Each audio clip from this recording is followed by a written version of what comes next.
It's going to be capped to open up. And no surprises, she's right on the money, and a little bit of movement early. You'd be happy to see that, Sits. So there's a lot of moisture about in the air. It's an edge, and it's taken. What a catch. Healy has started well. The Sixers have started well. Once again, Marizan Cap has started well, and it's the perfect start for the Sixers. It's another thick outside edge, this time to the right of Sarah Ailey, and it runs away for the Hobart Hurricanes' first boundary.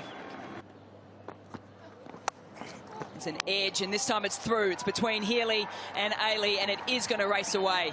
And it brings up the second boundary of the day. Runs again. This time it'll be multiple if it doesn't bring up a boundary. And it's Ash Gardner after it, and she can't pull it out. Well, the movement by Burns and the ramp shot, sorry, by Knight.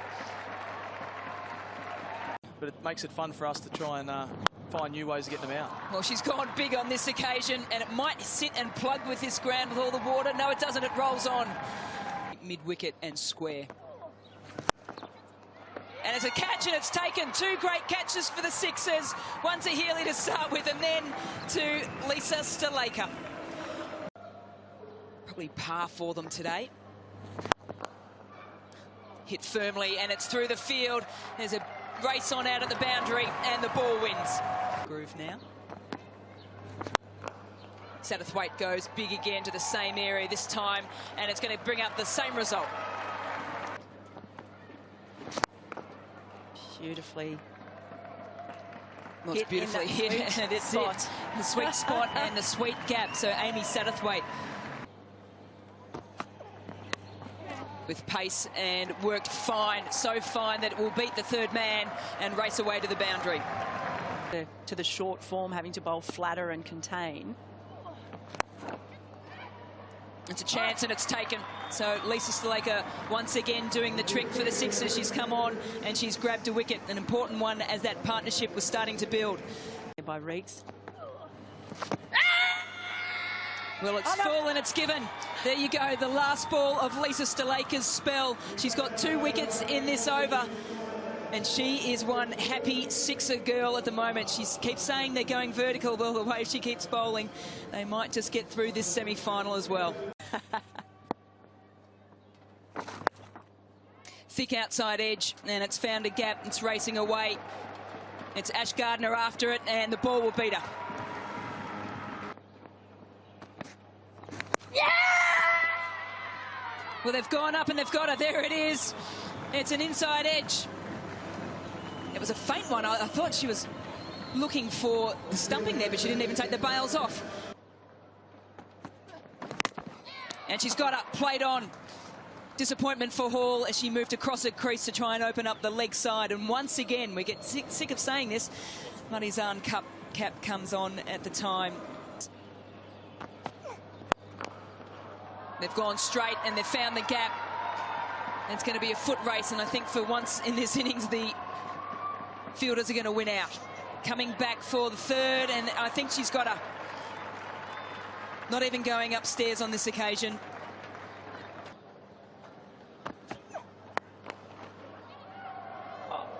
Almost a catch there, just out of reach of the sprawling fielder. They're going to put pressure on again. They're going to come for the last one. Might be another run out here, and yes, a carbon copy of the other one, just coming back for the extra one. So that completes the innings with a wicket. There you go. As the innings completes, it's 6 for 21. They lost off the last 4 overs, the Hobart Hurricanes. They've finished on 7 for 84. Sorry, 86 on the board. And as we say that, the groundsmen are racing out because the rain is starting to fall here at the MCG. Welcome back to the MCG. All right, it is time for the second innings. The Sydney Sixers are facing a target of 55 to win from 48 balls. That's 8 overs. The power play is reduced to 2 overs. It's maximum 2 overs per bowler. So let's go over to the commentary box with Mel Jones for the run chase. On Sunday. So here we go. Julie Hunter with ball in hand. And width to start with, but protection out on the cover boundary. As much. Well, she's gone big and she's gone over the top, and it's the first boundary of the day, and it's to Alyssa Healy. through and just start getting into these other batters. Well, that's a loose one, and it's put away. And picking out where the gaps are and playing that one down before to the fine leg. Well, that's not a good one either. And is it going to go all the way? It's hit the rope on the full. Depends on the conditions that we're playing in when what he chooses to bowl. So there's a chance gone begging there. And Healy hit with power to square leg, and she's going to pick up 2 runs. McGlashan 346. Perry this time whips the ball that's pushed far too down leg side, and she's got the result she wanted. It's a chance and it's missed. Healy coming down the wicket. Well, she's gone leg side there, and that is far too easy for Elisa Healy, and she's whipped another one away to the boundary. Particularly if they keep going along like this. This time Perry through the field. She's found the boundary.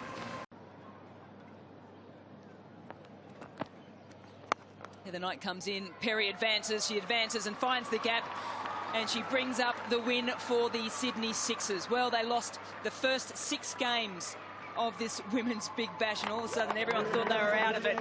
But what they've done is a miraculous turnaround. They can't believe it themselves. They've won 9 straight, and they find themselves now in the Women's Big Bash final. A lot on the back of their skipper, Elise Perry, on screen, who's been fantastic with bat and ball. And there's another fantastic player for the Marizan cap. So high fives for the Sydney Sixers there. Keep going, as the hashtag says, going vertical, having a win over the Hobart Hurricanes.